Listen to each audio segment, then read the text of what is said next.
to everyone, and welcome again to this second lecture of social issues in information society. As Professor Masiero mentioned on Monday, you will have 4 lectures with me, and these lectures are quite an introduction to the social basics, let me say, of this module, of the social issues and information society module. Why the basics? Because my role here is to provide you with some definition and to give you some elements for thinking about some trends and some phenomenon that we are experiencing today in our society. Why definition? Just to give you some example. What is technology? What is society? Because today, so we are talking about social issues in information society. We are talking about society. We are talking about technology. But maybe we need some common definition to understand in the beginning, like the pictures in which we will go more in depth with Professor Masiero. Because as you will see, but you already saw Monday with in the syllabus, the topics are we have a lot of different topics, and the spectrum of the areas which are influenced by technologies today is quite wide. So it is important to always have in mind the background, and that terms like technology and society, yes, but they mean something which is relevant for us to understand all the evolution and all the different phenomena that we are experiencing today. So you will see all the different parts in the end will be connected somehow with in a unique pictures of an evolution of our society. So just to little wrap up from Monday. So today I will provide you some definition of technology, society, and we will try to decline this definition in our society today. So we are talking about information society. We are talking about information age, but why? What is changing from the past? And also we will define which are the main technology today that are relevant for us in this scenario. So again, technology, you will see also the fire can be considered technology. It's something very different from ICTs or digital technologies. For example, we see that internet was one of the main and maybe the most relevant technology in changing our society, if we can consider in general terms internet a technology. And according, we will also go then on Monday, we will go more in depth in a specific type of society, in a specific type of society in the information age. So if we can say that today we are living in a so-called information age, and we will see what does it mean. The network society, which is a concept introduced in the 90s by Manuel Castells, which is a sociologist, a Spanish sociologist. He is providing a specific view of our social structures in the information age based on this idea of a network. So looking at our society as a network where things are changing from last century view of a society and an economy based on mass production. So we will see a switch from the last century to the new century, where the networks, and again, remember, I mentioned a little bit earlier the idea of internet, but in the end is a network. So this idea of the network as the main structures of our society today. And then we will look more in depth at the changes in a particular realm of the society, let me say, in the economical relationship in our society today. So how information technology, how digital technologies are changing the economic structures of our society. So not just how are changing relationship in general terms in our society, but specifically in terms of economic relationship.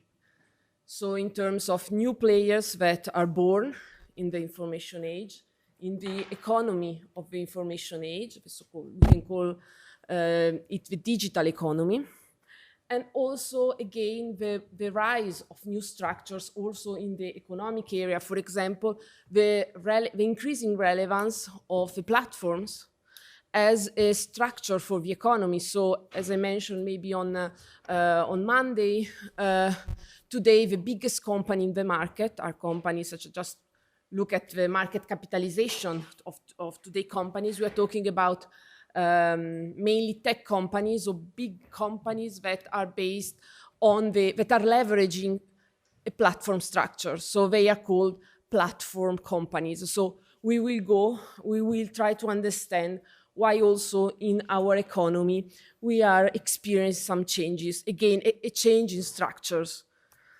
And again, internet, networks, platform, you see that something is still in line for describing a bigger picture.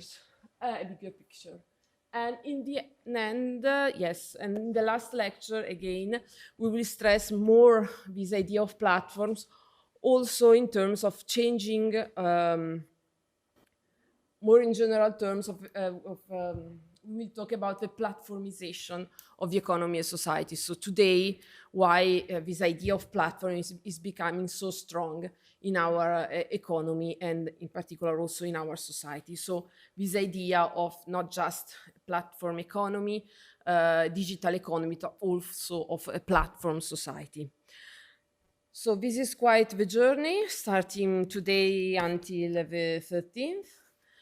And again, just a little explanation of all the sources or suggested reading that you can find in my slides.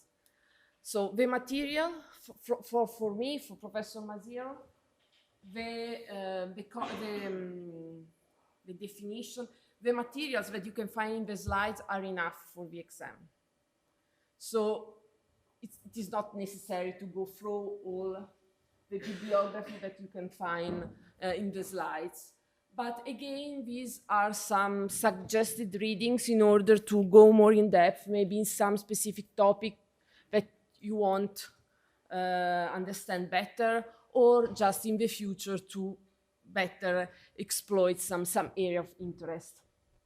Also because some of this topic will also be covered and stress more in digital economy module in the second year. So, and I'm just saying that because maybe in the past some students were like told that it was a long list of readings, but again, it's a suggested one. If you want, you can go through, but the core concept are in the slides. And another, just to mention, in order to be clear, also my lectures will be are necessary for the exam. So usually 1 or 2 questions are on these topics. So it's not just on Professor Maziro part. And also in terms of take-home assignment, also these topics can be exploited also in the take-home assignment. So it's just an introduction for lectures to give you some basic again, and then let Professor Maziro go more in depth in the philosophical and specific areas of interest for this scenario. Okay, so we can go to the agenda. So, first of all, okay, the first point I already mentioned. The second part is, well, okay, I can just give you, so I told you about this idea of defining technology and society, because usually these are terms that are used very commonly today. So, and often also, like, for example, technology is used um, as a synonym for ICTs, for example. You can see the impact of technology on our society today, but they are just considering digital technologies. But we have to understand that and all the picture. And we will go through some theories defining the relationship between technology and society. Because if we have to understand what technology is and what society is, we need also to understand which can be the impact of one of each of them on the other. So we need to understand if we want to look at the impact of technology on society, or on the impact of society on technology. And we will see there are different theories behind this idea. So which is the exogenous force, which is the endogenous force in this relationship? And you will see, according to different theories, we can have different approaches also to the development of society, for example, and the economy. For example, we can have a more pessimistic view or a more optimistic view of what is going on. And then we will, so the first part is a more generic one related to technology and society. And in the second part, we will try to introduce this idea of information age. So, okay, we have technologies and society, but today we have specific types of technologies, a specific type of society.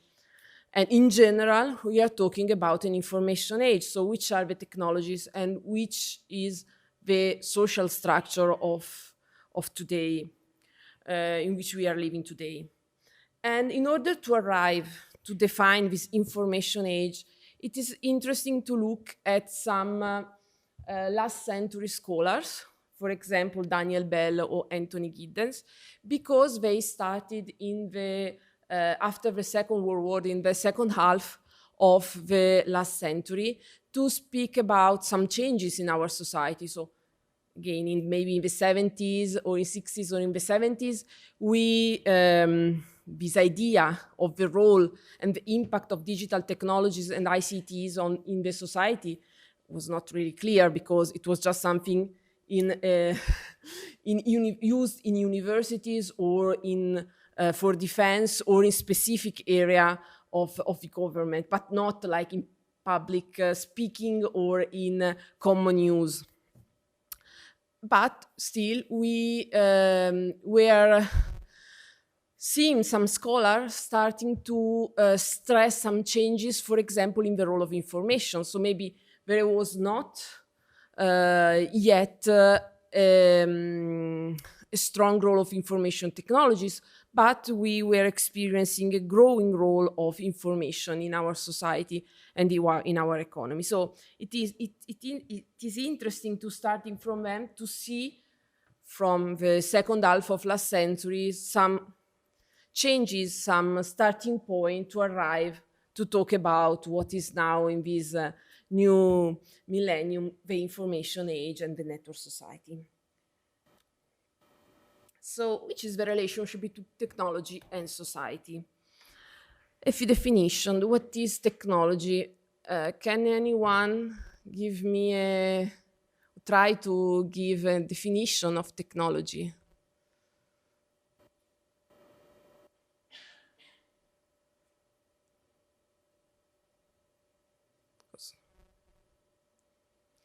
It's no? Just some keywords. If you think at technology, What do you think about?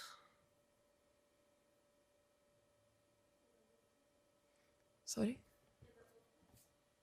Development in terms of development of technologies, also in terms of economic development.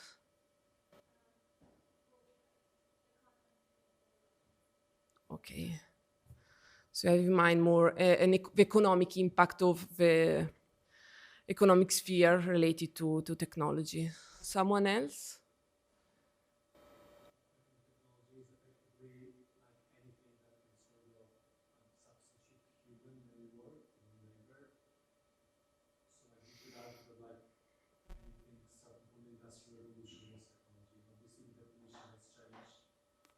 So, but you are saying that technology starts with industrial revolution?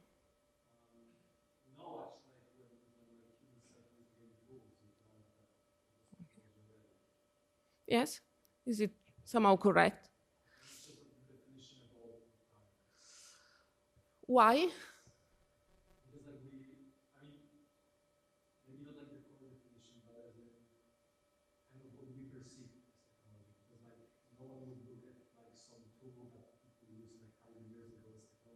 But it's not changing the definition, it's changing the perception of the relevance of one technology among the others.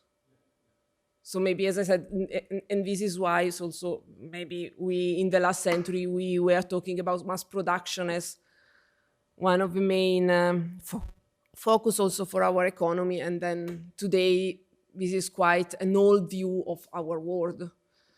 And we are talking about an information economy and the role of information technologies.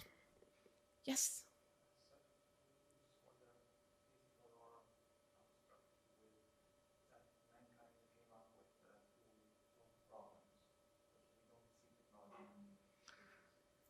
Yes. Somehow you are using some keywords that are correct, but maybe you're going to put some stress some point and we will see, because it's quite a big pictures in terms of the for example, the differences among technology, scientific discoveries and tecnica, tecnologia e scoperte scientifiche.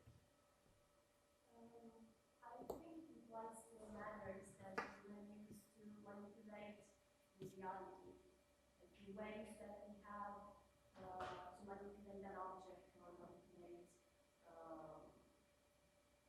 reality in general and creating a technique. Yes, somehow, is it correct? Maybe again we will go a little bit in the past to try to put all the different keywords that you used and all the different definitions that you provided in order to try to answer a very big question. So, starting from the beginning, so in ancient Greek, technology comes from techne and logia. So, techne means art, craft, and logia, the study of. And it's quite interesting that the techne means both art and craft, but this is another story, so just don't consider that in depth for now. But so, if we look at some general definition of technology, we can say that, so this is a definition from Cambridge Dictionary, so nothing really specific or in depth, but this is the general definition. So according to the origin of the terms, technology can be considered the study and knowledge of the practical, especially industrial, use of scientific discovery. So this idea of using scientific discovery, applying scientific discovery in order to industrialized way of manipulating and doing things, also in a reproducible manner. So this idea also related that in the industrial age it was really clear, but this idea of using studying how to use scientific discoveries in order to apply them in our living.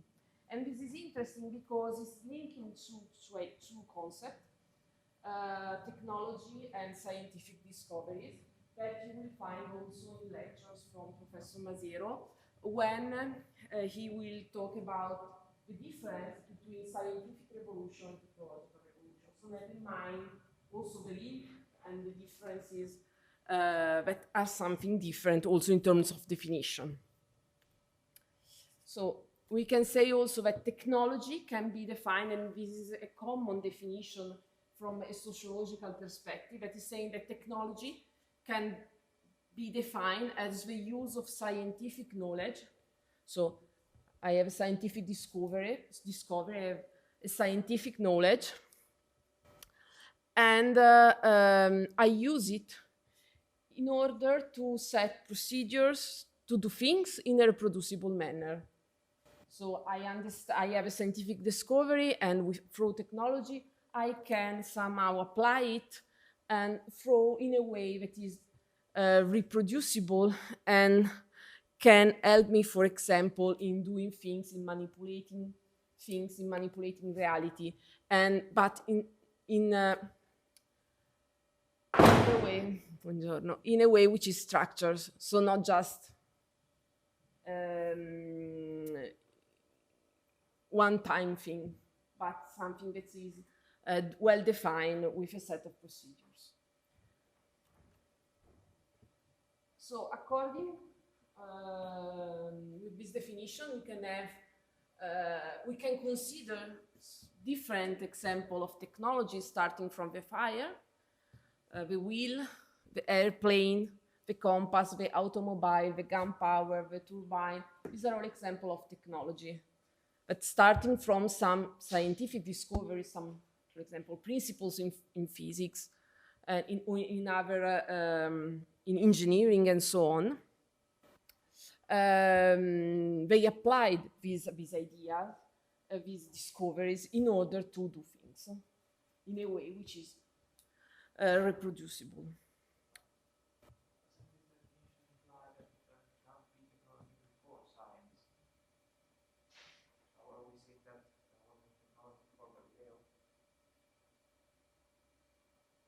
Well, scientific discoveries in terms like this, we can be just more structures in terms, for example, in the case of fire, I can have the scientific discovery. Well, maybe the discovery is not the best terms according to your statement, but the idea is that I have some scientific principle behind it.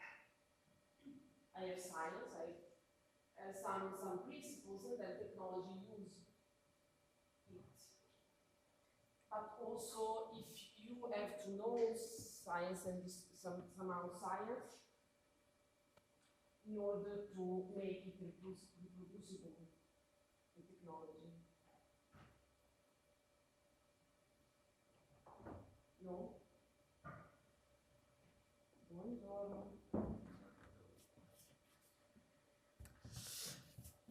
So, but again, this is quite like to give you a view of these different. You will see also when we talked with Professor Mazir about technological and scientific revolution, that again we are starting from really in the past. Okay, so, and we can add another point that again will be stressed also in lecture by Professor Maziro, which is the distinction between the terms, the term technology and technique. So, because again, technology must not be confused with technique, because technology, again, is the study and rationalization through science of the mass diverse techniques. Through technology, science becomes a factor of production. And so what is instead technique? So we can use the term technique when we want to mention or talk about a codified set of rules and ways of action. For example, use also in Italian, but I think also in English or in other languages, for example, the painting techniques. So a way of doing something in a codified way, or technique in terms of other in other areas, again, codified ways of doing things, codified ways of action that are recognized by the community and can be transmitted or transmissible for learning. But again, technology somehow organized and rationalized through science the mass diverse technique, but it's something different. It's not the same. So you can use the terms having in mind this definition. So that also in terms of technology and technique, we are talking about different things. And our focus today, again, is on technology. So this idea of, here we say, the study and rationalization through science of the most diverse techniques in terms of also becoming, making science a factor of production. A few definitions, again. So we define, in general terms, you can find a lot of more in-depth analysis about the concept of technology, but I wanted to give you an idea of definition, general definition, and in particular of definition from a sociological perspective of these terms. But now we need a definition of society. So someone want? No?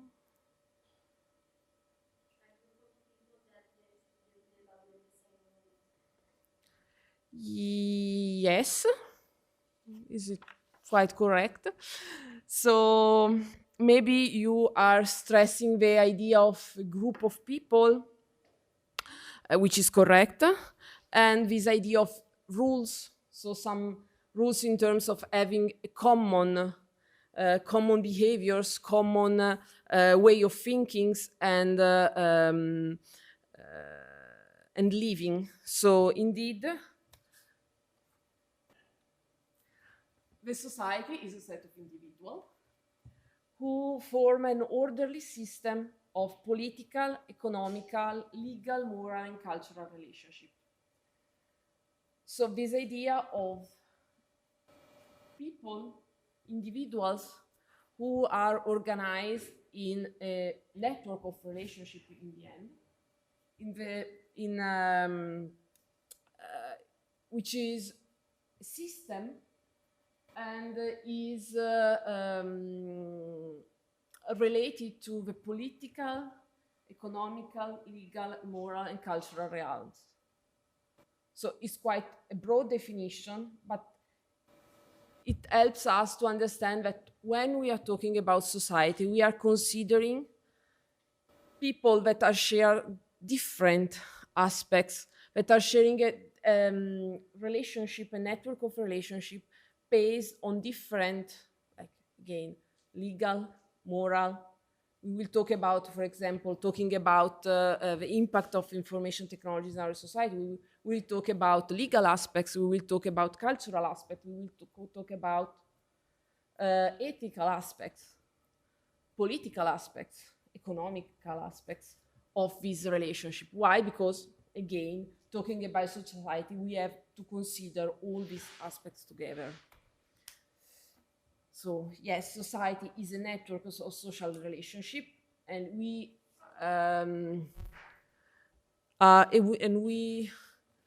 start to introduce this idea of networks. Where is the role of network in the society? So it's something that is inside the definition of society, but with digital technologies and ICTs can be exploited and stressed much more. And as we mentioned before, we can have different type of technologies, we can have also different type of society. So if the system of relationship in terms of politics, economics, and so on is changing, I have different social structures. So for example, in the medieval society, we had specific relationship in terms of power, political power, in terms of economical relationship, in terms of how value is produced and distributed among people, also in terms of legal or cultural relationships, so also about myth, religion, and other stuff which is built around the society. And again, this is in medieval society. The industrial society, again, we have different, we have an evolution, some changes in this relationship, and we will see also in the industrial society, in the information society, in the information age, in the network society, we will have further changes in these relationships. We also are looking at the evolution of the society from a sociological perspective. We can say again that you can have, for example, Professor Masero mentioned this idea of prehistory, history, or hyperhistory, but again, also looking from a sociological perspective, again, also society is changing somehow through the time, from a pre-modern society, a modern society, and today, for example, after the Cold War in sociology often is mentioned this idea of a postmodern society with specific, again, relationships in the space that we mentioned before. And sociology, just to give you some knowledge in general terms, the role of sociology is to study, to explain the changes between different types of society, so the switch from a society to another. So to study, to understand, to explain the changes in these networks of social relationship. And again, I am stressing this because the perspective that we are using in these introductory lectures is a sociological perspective. So a lot of scholars or scholars that I mentioned today or in the next lectures, they are in the end sociologists. So it's a sociological perspective that is different from a perspective of, for example, a philosopher or a scientist or of other type of scholars. So now, somehow we gave a definition of technology and society, but which is the relationship between them? From your perspective, which is the driving force in this relationship?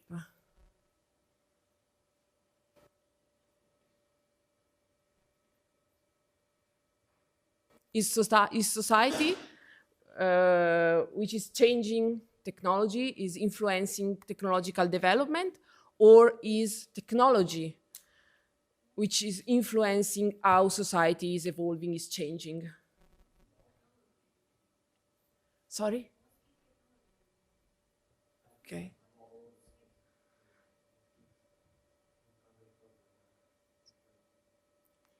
Yeah, yes. So both the answers are correct because there are different theories according to this. So maybe like a more, because the answer to this question and yes, the answer to this question depends on how the nature of technology is intended. So if technology is as exogenous or an endogenous force, so something that is coming from inside the society or from outside the society, and the role of the social actor, so if it is an active role or not. And according to this, we can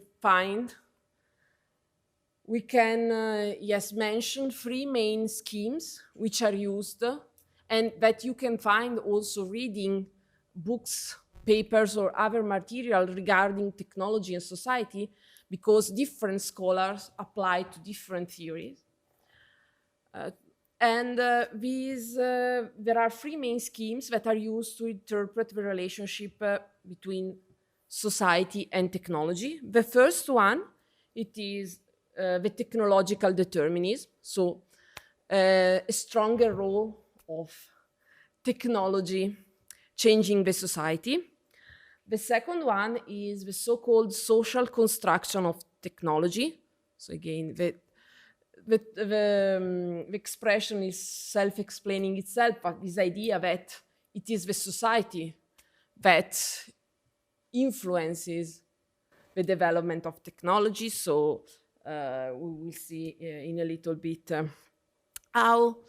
And the third schemes is the so-called social shaping technology. This is like this, that is stressing this idea of the univocity between technology and society. So the fact that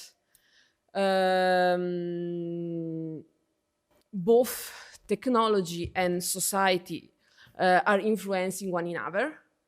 And it depends on one side on the features of technologies and on the other side of how people, individuals are using it and are using these features, are applying this feature, and how they are also communicating and constructing also a discussion and a discussion about technology.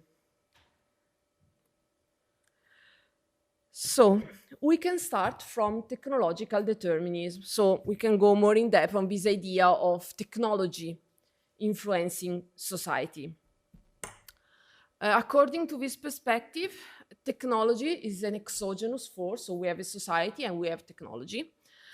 And technology enters as a force in our society and determines its dynamics, determines the structures, the natures of a relationship. And these changes, which are introduced by technology, are directed towards social actors. When we talk about social actors, it's not just the individuals, but also more in general organizations, systems of individuals, organizations, or institutions. And they are not active players in this scenario. So they can only bear them, they can only bear the technology, and without the right to choose. And we, in order to go, to give you an idea, a better idea of this approach, I'm using this expression of a sociologist who is William Ogburn, who is one of the scholars of the technological determinism. And he was saying that technology is the deus ex machina of social change. Deus ex machina, someone can... So it's an expression which is used in Greek theater, mainly, in order to, when you have a scene in the theater which is stable, nothing is happened because the action, we don't have no more action in the scene. In the Greek theater, we have a god that is coming in order to put something new in the scene, in order to make the sparkle again, and in order to make the action start again. So in this idea, you have something that is outside. Yes, it's quite a simplification of the idea of Deus ex machina, but it is just to give you an idea of this, on looking at technology as something outside, that is coming from outside, like in the Greek theater, like a god that is coming and is put something in the scene, in the society in this case, in order to make a change, to make something happen. And the people in the scene, the actors, the figures, and individuals in the society, they can just accept this change, accept what is coming from outside.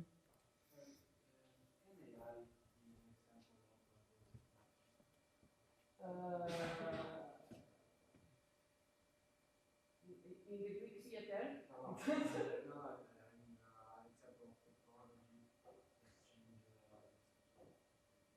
But it's not just an example. Maybe I can look at it's an approach. So how I look at technology in terms of, like the starting point, consider it when how, which is the egg and or the chicken.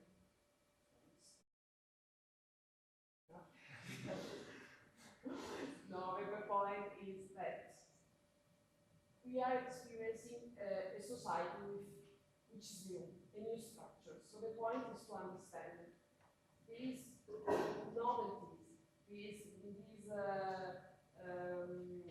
new relationship, these changes in relationship is coming from an innovation. For example, the discovery of the introduction of the iPhone. So iPhone is just the production of a genius, like a simplification, but just to give you an idea, it's just a production of a genius. This is a new technology, extraordinary, it arrived in the society and something happening and society change. This is the deterministic, the technological deterministic approach.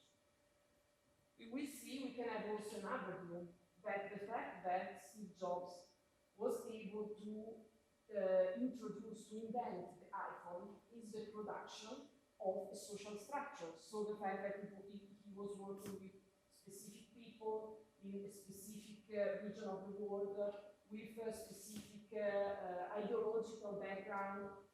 According to that, he was able, or the features of the technology that he was inventing is the production of these social structures.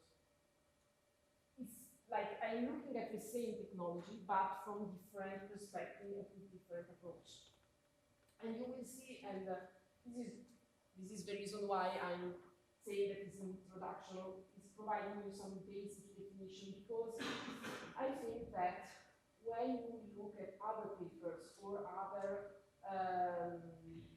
works, books of scholars about technology or new society in the digital age and so on, you will see that you can find also different approaches in this area. So how they are looking, or they are providing explanation of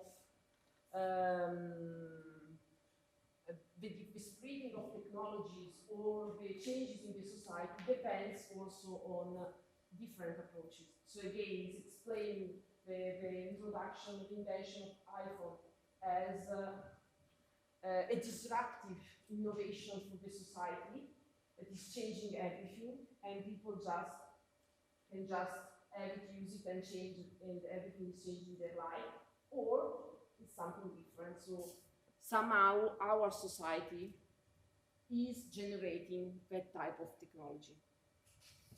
So I'm just explaining everything, not that. But usually, when we are talking about the technological determinism, we are using more a pessimistic approach. So, and this is quite also the result of some literature or like pop culture, explaining, for example, the diffusion of robots or artificial intelligence. So, for example, if you think at science fiction or also movies from Blade Runner to Matrix and so on, where this idea of technology, so I have robots or machines, which are something that is not human related. It's not something which is managed, is governed by people, but they are fighting people. So it's something exogenous from our society. So usually this approach is more common in a pessimistic perspective. So looking at the fact that we are experiencing negative changes of our society according to the diffusion of technologies in our lives, or in our organization, or in our institutions. In general, also we can have, let me say, a more strong or soft technological deterministic approach. So a strong one is the one like, as I mentioned before, I have robots and machines that are entering our society and that they are destroying us. To use some pop culture example. But for example, we have also some sociologists that are assessing, for example, the role of mass media and communication, media communication technology as some disrupting technologies for our lives in terms of influencing behavior and like behavior and way of thinking of people. And but we can also have some soft technological deterministic approach. So it is a more common approach, which is saying that yes, technology is something outside the society, which is bringing changes, is making society evolving. Is making society evolve in this scenario, but with still somehow a role for social actors to react and find a way to best apply this force coming from outside. So it's a more soft approach. And is a softer approach. And we will see some, according to some scholars, Manuel Castells can be considered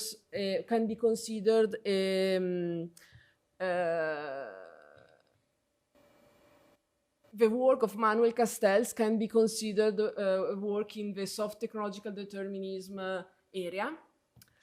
But somehow we see he's trying to soft also this aspect, saying, okay, but again, the role of humans should be stronger. So the second approach. So now we are shifting on society as the main actor in the picture. And in this case, technology is not an exogenous force, but is an endogenous force. As I explained before, I was saying with your colleague, with the example of iPhone. The iPhone, the technology, was born within a specific society. So it's endogenous, it's inside the society.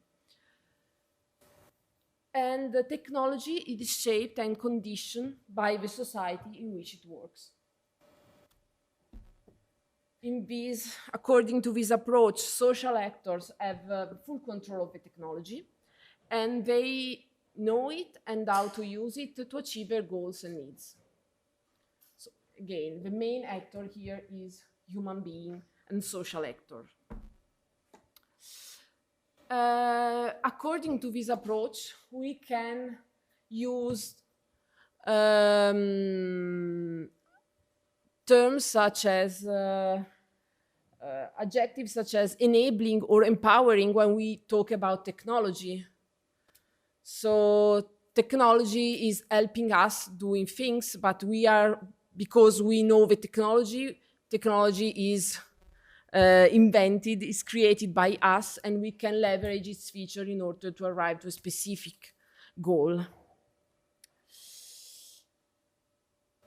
And inventors, users can influence social dynamics through technologies. Again, if I can give a direction to the development of technologies, in the end, I can provide some impact to the social structure.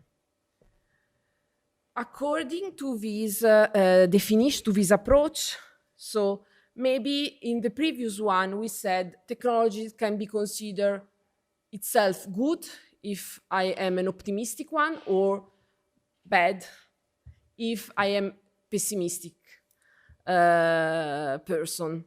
In this scenario, it is not possible to say or if whether technology is good or bad, because technology is neither good or bad, but it depends on people, on individuals, and on how they are using technology. So everything is in the end of the social actor.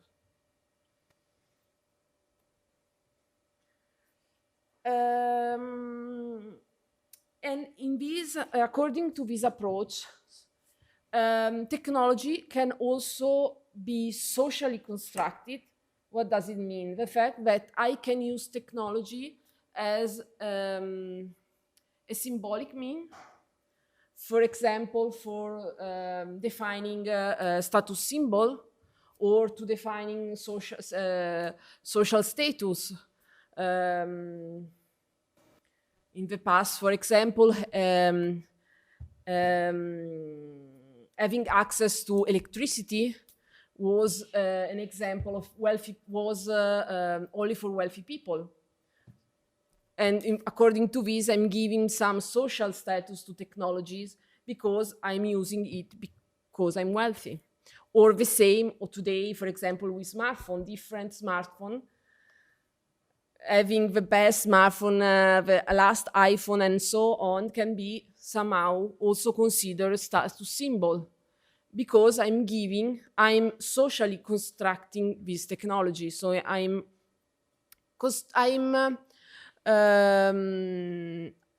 construct a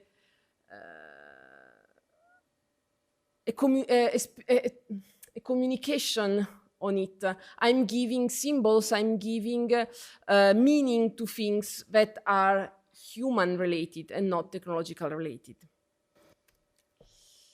And then we arrive to the third approach, which is the social shaping technology.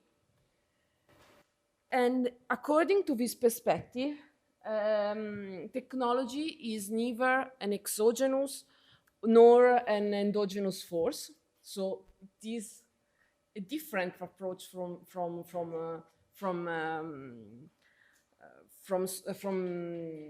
the previous ones.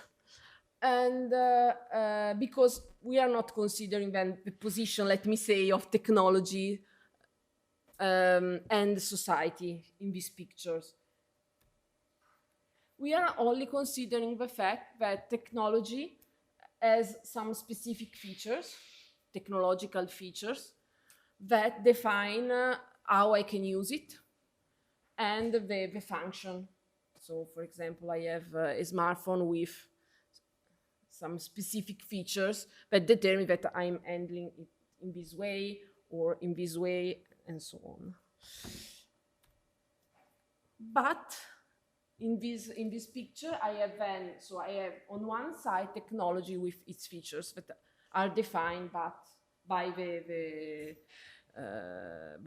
inventors and the market, and then I have the social actors who can use it, attribute specific meaning to it, and in some cases they can imagine uses that were not initially contemplated. So I have this technology with its feature.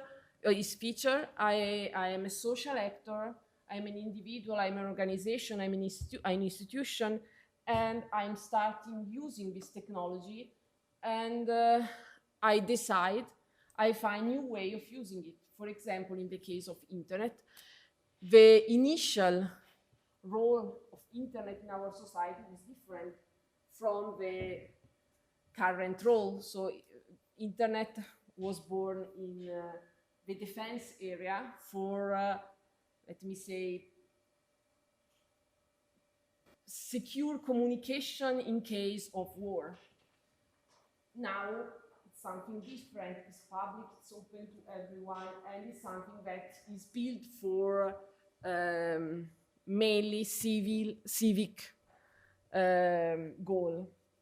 So the technology is the same, but I'm using it because people starting to change and using its features for other goals. Excuse me, does attribute specific means something like finding common use cases, something like that? Why I'm using So attribute specific meanings. Does it mean yes. that society finds some common use cases for the technology, or Not common, other use cases. So maybe when I'm the inventor of the technology, I have in mind a specific use case, and then I put that technology in the market or through an organization or institution, and they are starting using it in a different ways for different use cases. So meaning that the technology doesn't come with that use case in mind, but the society finds it. Technology is coming with features, with specific features that is defining the technology itself, but then it's the social actors that understand the features of the technology and decide. So it's like, as I said before, the focus is on the univocity of the relationship. Like every party is bringing something. So on one side, the features of the technology, and on the other side, use case, or in general, different ways of using it.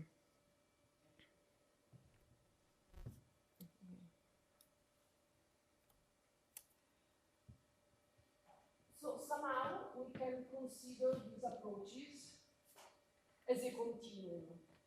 So not just, so we can consider the fact that we can have on one side this idea of the technological determinism, looking at this idea of technology as an exogenous force, and on the other side we can look at the social construction as technologies, with technology as an endogenous force. And somehow in the middle, leaving behind exogenous and endogenous, the social shaping technology approach, which is like leveraging both technology and society in order to define the final results of this relationship in the way of living, thinking, and relationship, of creating relationship among people.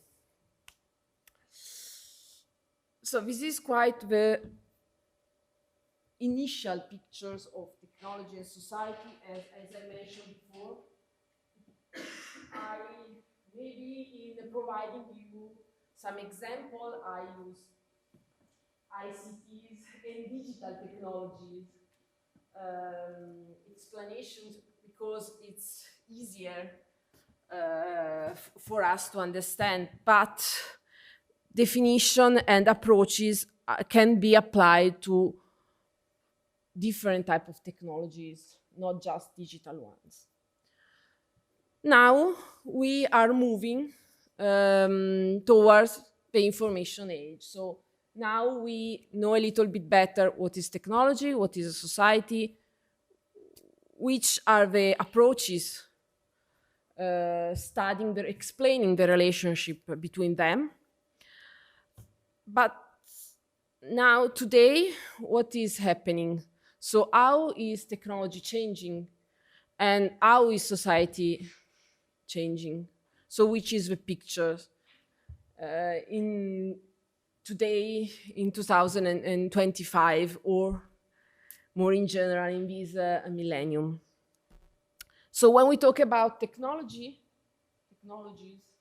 today usually we are referring to information technologies, ICT, so information and communication technology. This is just some terms that are usually applied when we are talking about technologies in the information age. So information technologies, information and communication technologies, digital technologies, internet, social platforms, social networks, and artificial intelligence nowadays. Just some examples.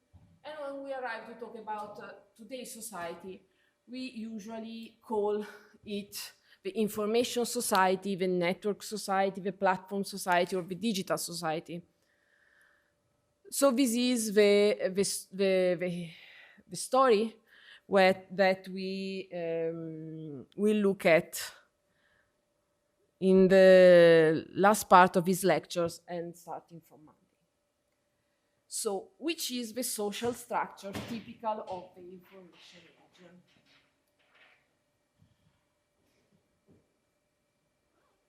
Any idea? So, we define the society as a set, a network of relationship in different areas among people. So, what is changing today in the last decades?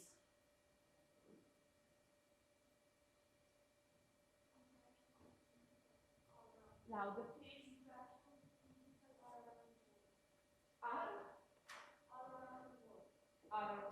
Okay, so we are moving on a global scale, not just a local one.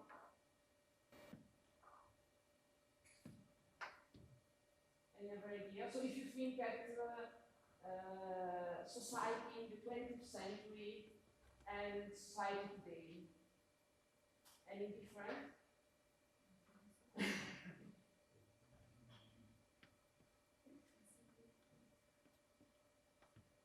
Some macro, she was right. She said, okay, now the scale, we are thinking quite always on a global scale when we talk about economy, when we talk about relationship among people, because, for example, for social network, now we can create a link and make connection with people on the opposite part of the world. In the 18th century, it was not possible. Maybe with a ship, but it was not really easy. Any other idea? Faster. Okay. Yes. So in terms of time, the time is changing. I couldn't get what you mean by social structure. Like, what did you refer to? You refer to the definition of society, or specifically to something else? Yes, the features, the specific features of our society, having in mind that is defined as we mentioned before. So as a set of relationship among people, and we say it's now relationship on economic, political perspective, for example, are on a global scale. The timing is different, and the world is much faster, and maybe also asynchronous than before.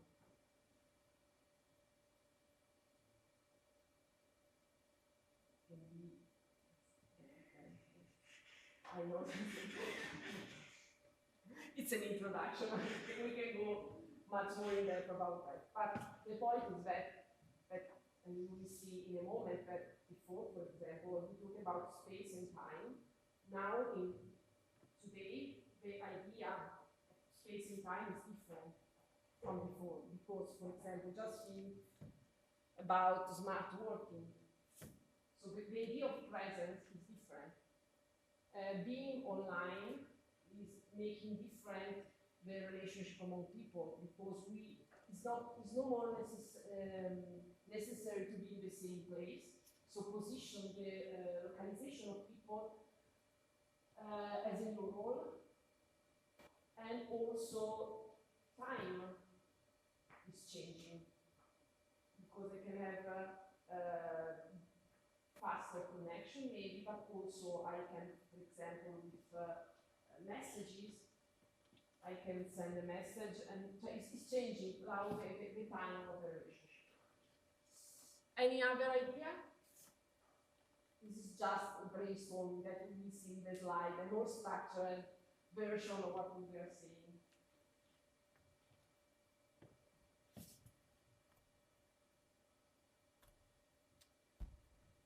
So,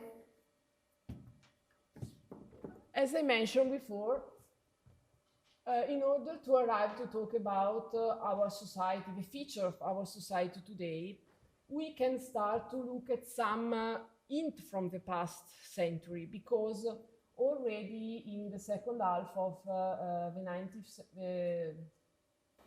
20th century,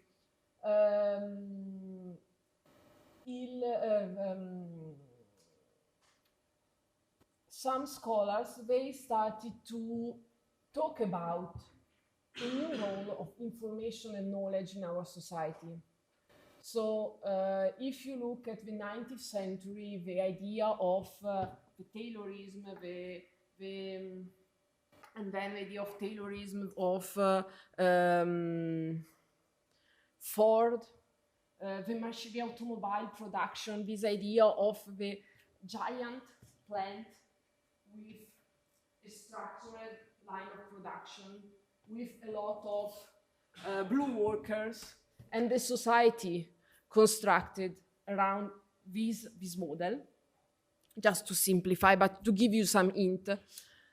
So starting from this scenario, some scholars started to say, but something is changed, because we are not seeing today, in the 70s, I'm saying, so many blue workers, but today we are seeing a lot of people working in the office. So, and the role of information is increasing. So now a lot of people is working with information and knowledge. So something is changing.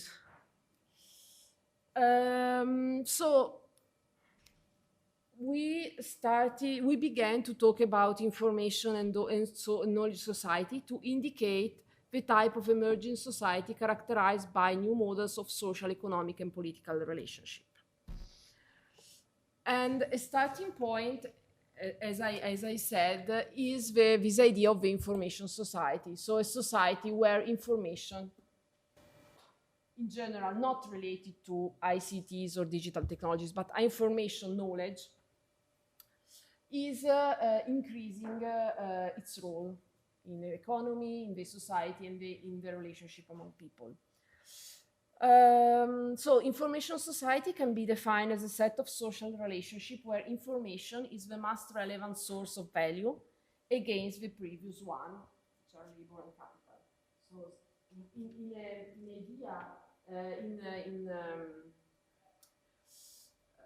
again, when we talk about the huge plant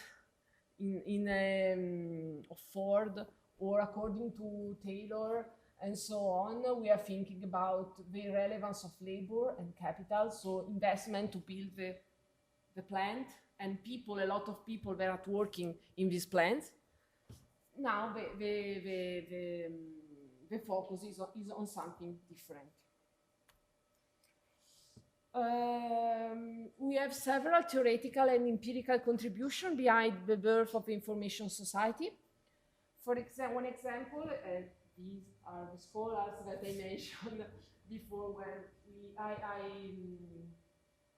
I talk about scholars in the last century who started to talk about some changes in our society.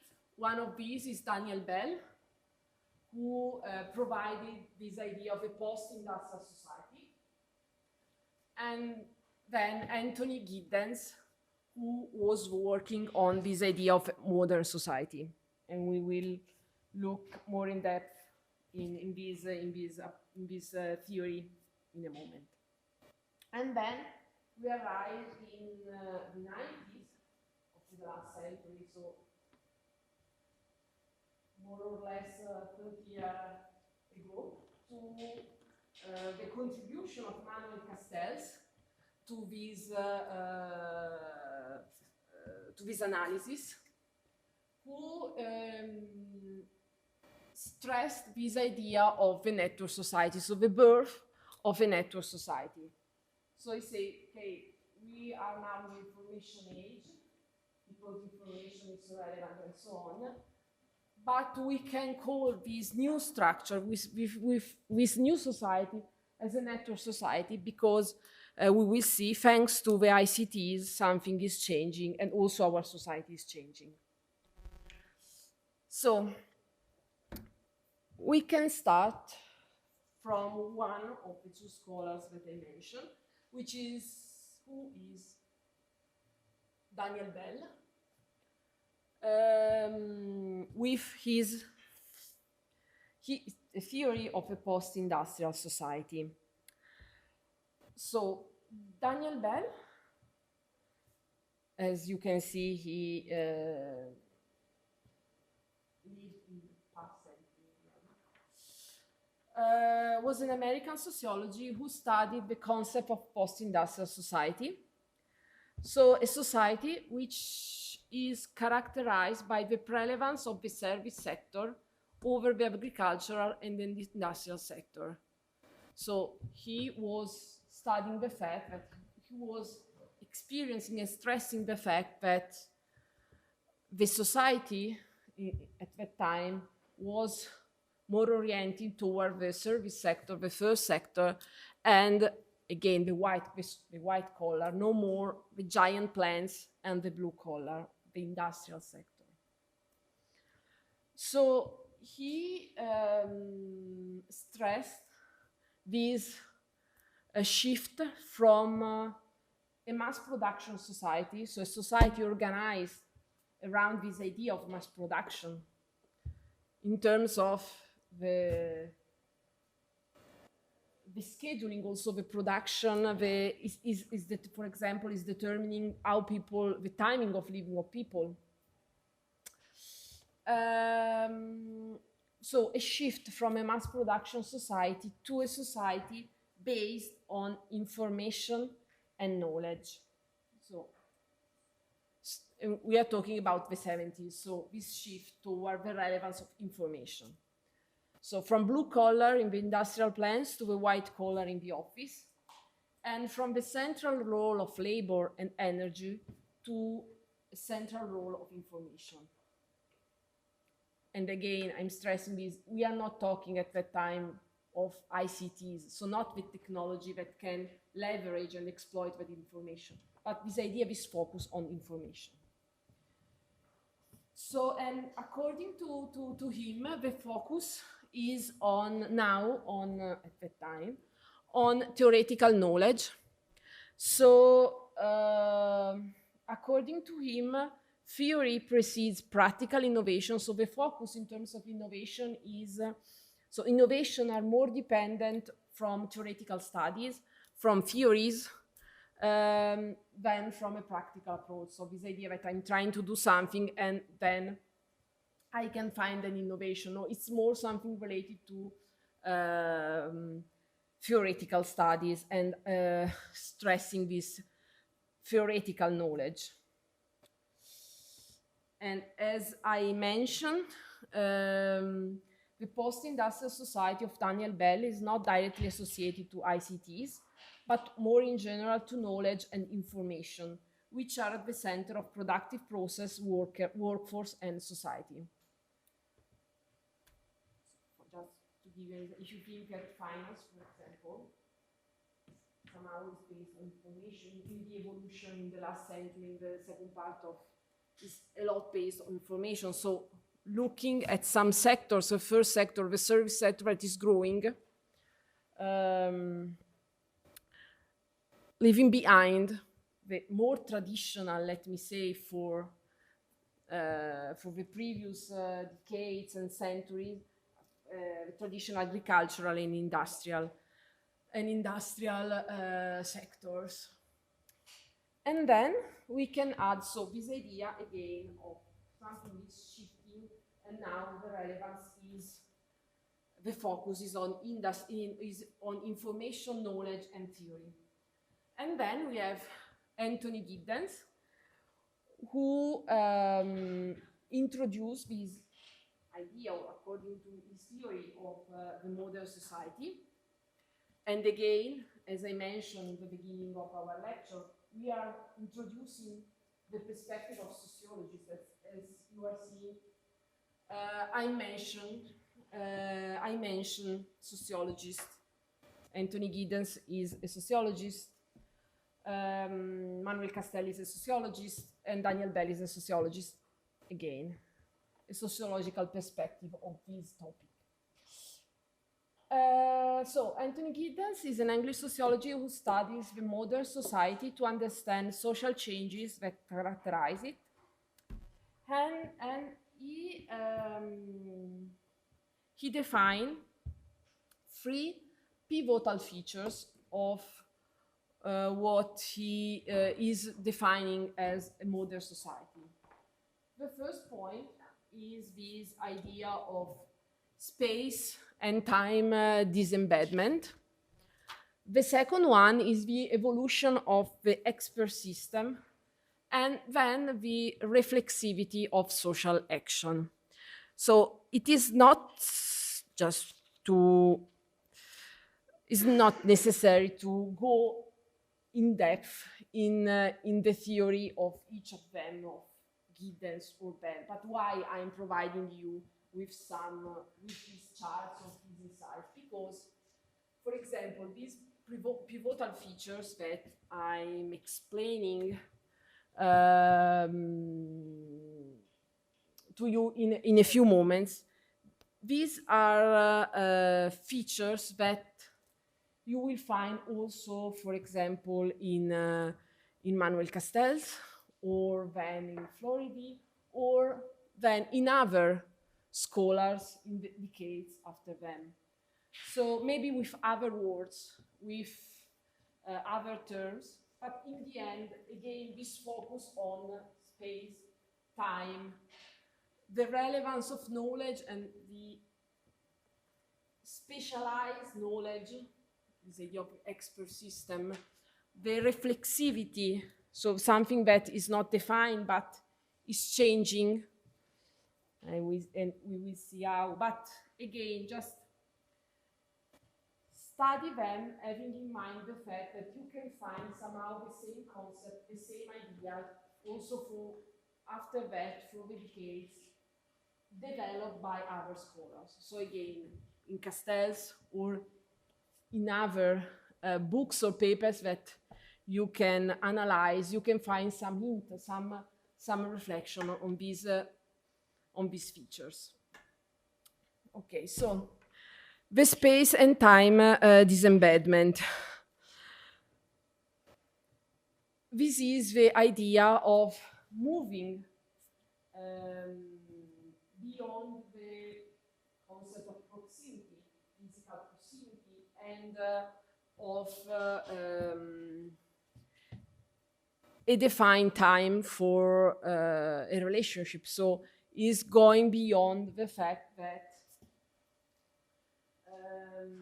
in order to create a relationship, for example, with another person, I need to be in the same place at the same time. And this is quite like a feature of some pre-modern, for example, society, where the main bond in society is related to family. The relationship is strictly connected to proximity, for example, to my village or the space where I am living. Now something, again, is changing in terms of disembedment of time and space. Think about relationship online, smart working, and somehow, if you think that the concept of digital cleavage that introduced Professor Mazero on Monday, this idea of cleavage is somehow related also to the idea of the disembedment of space and time. The second feature is about the evolution of the expert system. I don't know, this is not a term from computer science. So we are not talking about the expert system with that in mind. This idea, this feature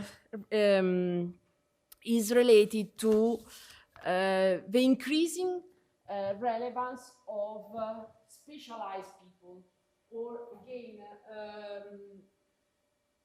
expert system, let me say, people or system with a deep knowledge in specific area, which who, according to that knowledge, can leverage power and competitive advantage in their society. So, for example, increasing role, the evolution and the increasing role of lawyer, doctors, computer scientists as the expert of a specific area. And that with this, they can increase their role in the society. So the focus is again on knowledge and leveraging that knowledge in order to acquire also power in our society. And this is also related to the concept of specialization. So the fact that also the knowledge is increasing its specialization and no more, not having, like, let me say, the one role, one person in the village who is like the point of reference for everything. But you have very specialized people in different area of the knowledge, and they are increasing their power in the society thanks to this knowledge, this idea of specialization of knowledge. And the last one is he's introducing this idea of the reflexivity of social action. So this idea that, for example, social practices like shopping, traveling, and so on, they are not static, but also, for example, consuming. They are not static, but they can change they can change thanks to the information or input that can be acquired during the process. So this idea that also the social practices that they can change, so they are not static thanks to information in the end. So, for example, I'm consuming something, I'm acquiring, some example, I'm consuming something, I'm acquiring during this process some new information of the process, and I'm changing my behavior according to this new information. So this idea of somehow a continued revisioning of my action. I see in this case, ICTs are linked to these three characteristics, and they can amplify them. We mentioned for sure in the first case, we know why. For sure also in the specialization and in the leveraging expert systems. And also in terms of reflexivity, because again, thanks to ICT, it's also much easier to collect information and to somehow manage and process information that I can collect during a specific process. Question, doubts, consideration?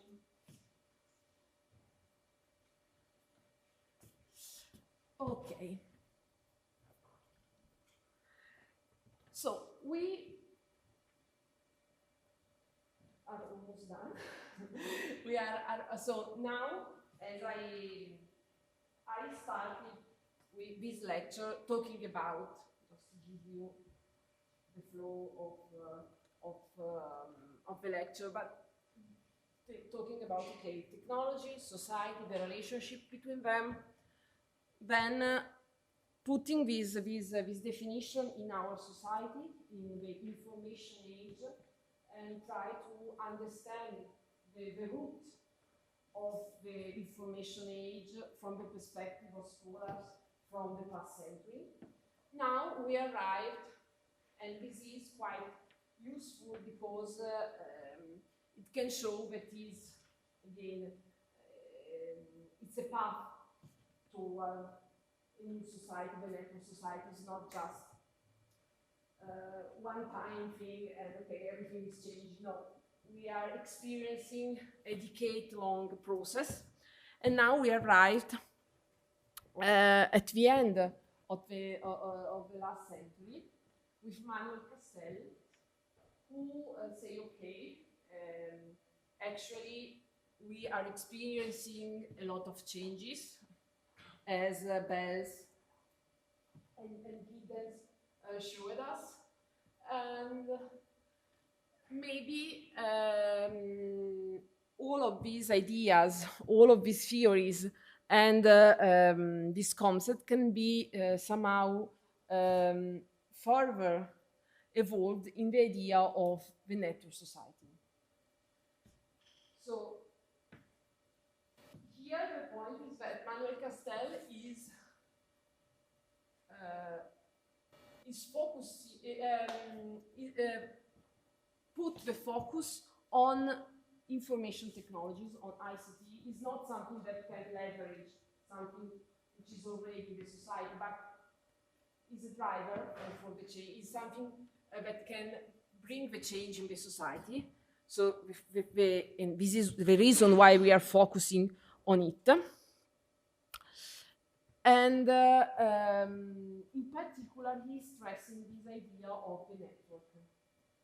So he's saying, and we will also look at his perspective and his theories on Monday, because quite all the lecture of mine is dedicated to Manuel Castells.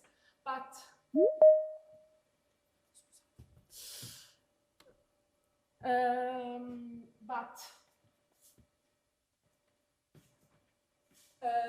now today I want just to finish the lecture providing you with some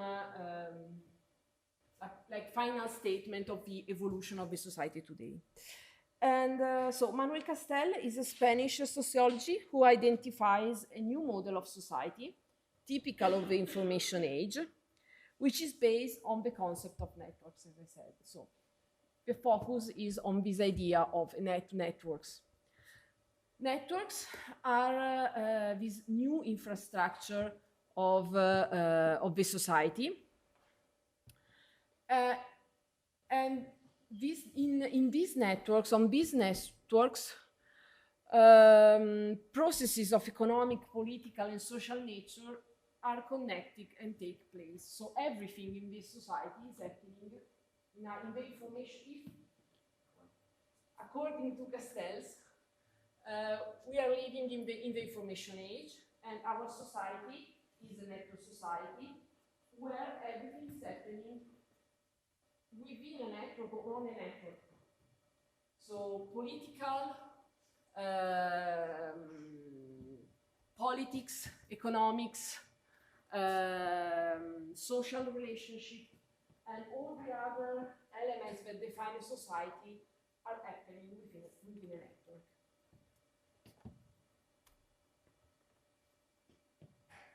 What is a network?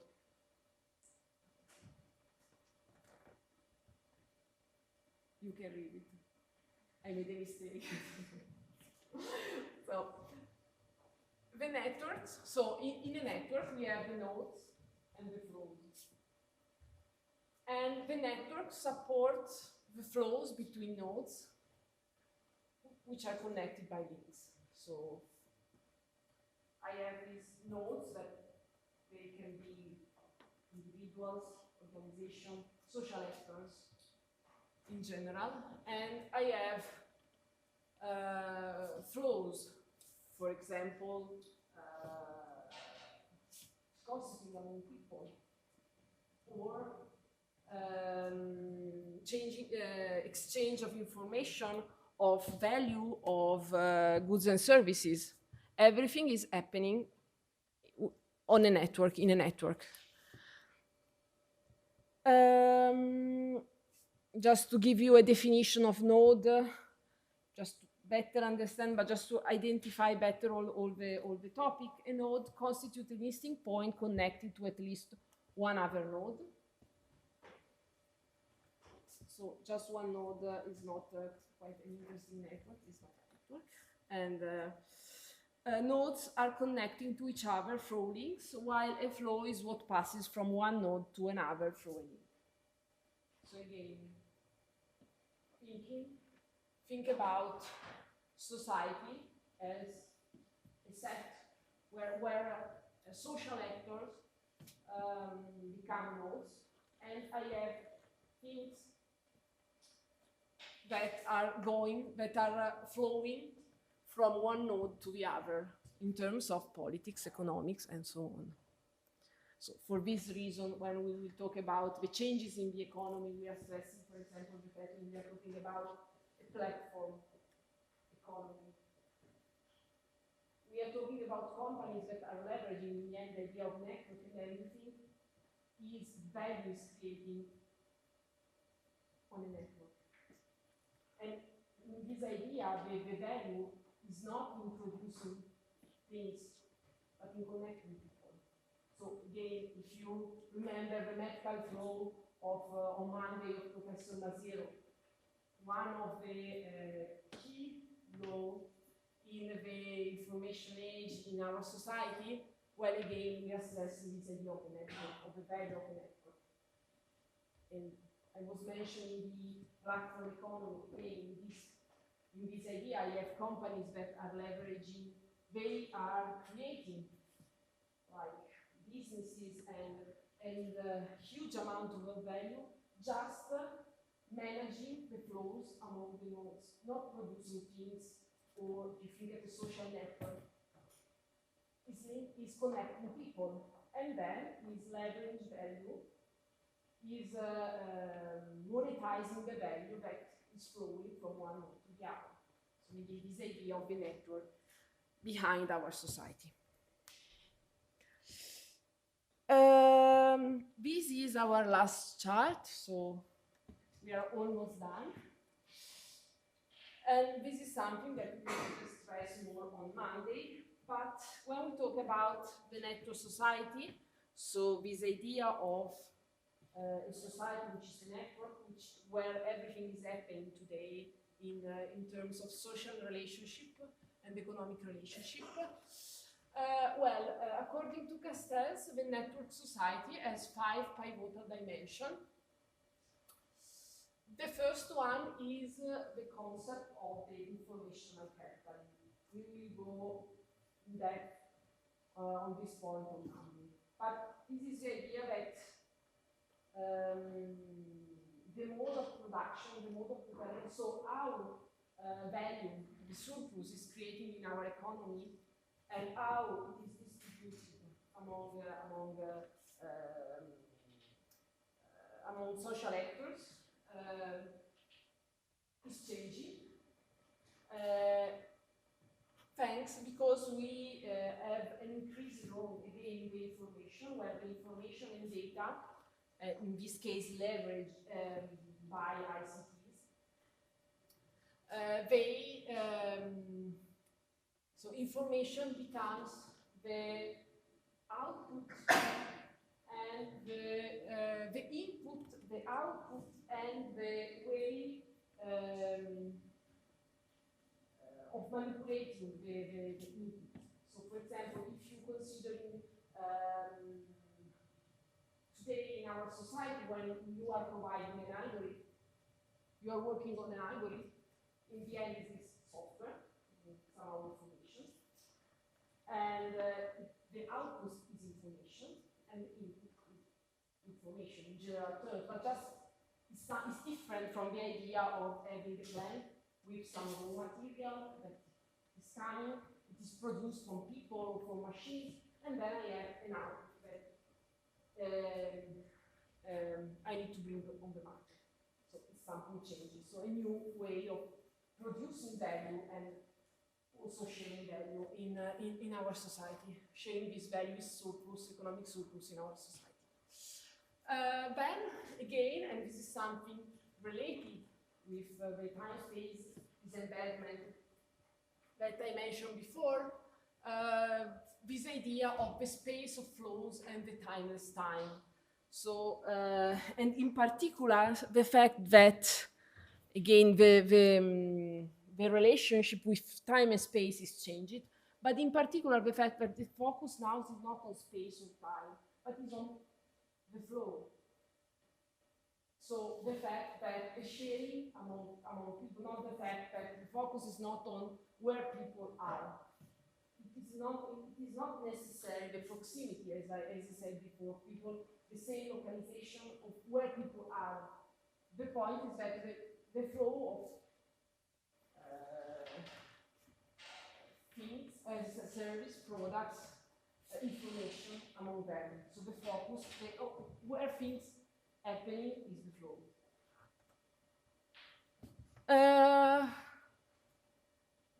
The third point is the power of the network. So you can understand that if everything is happening on the network, in the network, being in the network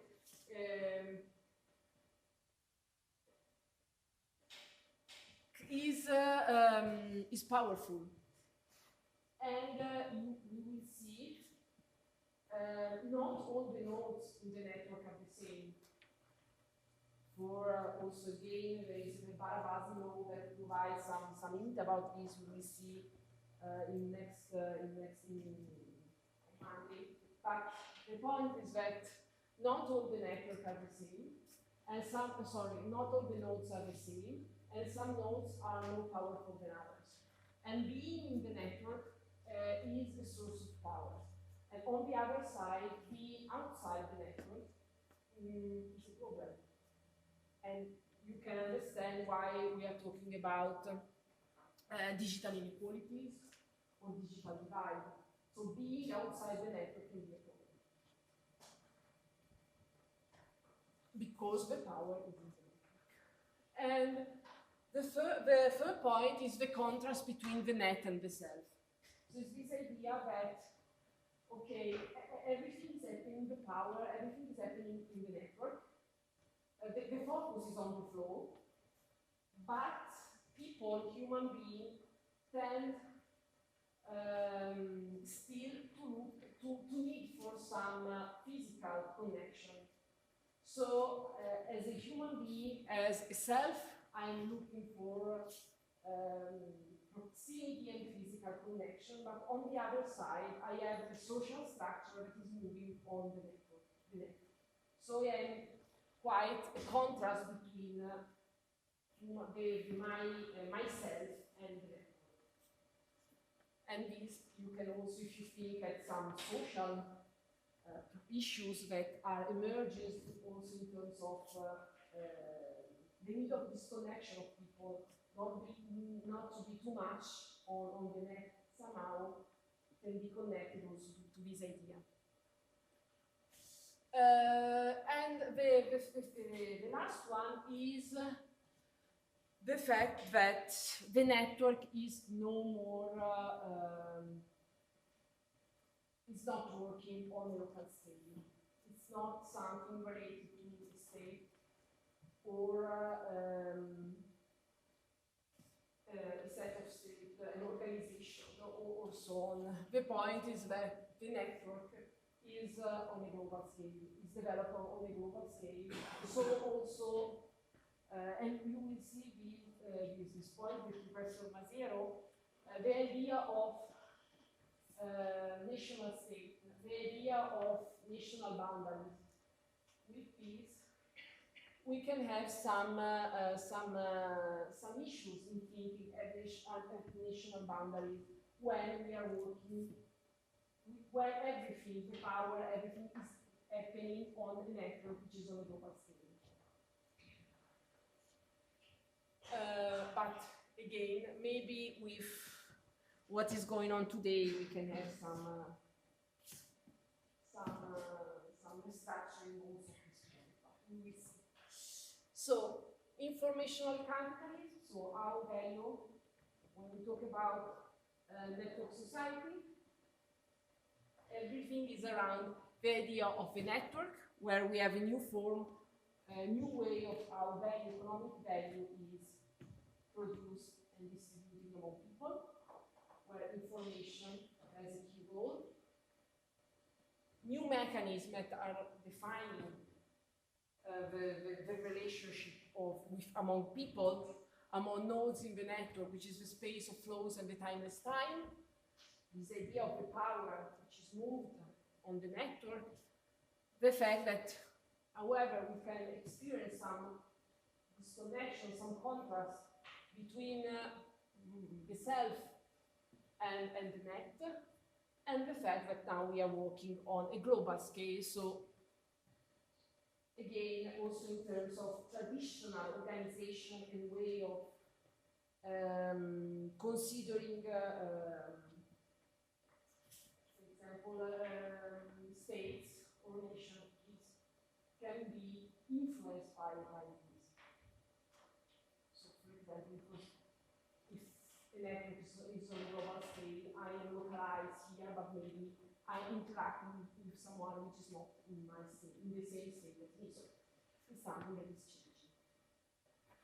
Question, doubts? So this is the bibliography and as I mentioned in the beginning, the suggested readings.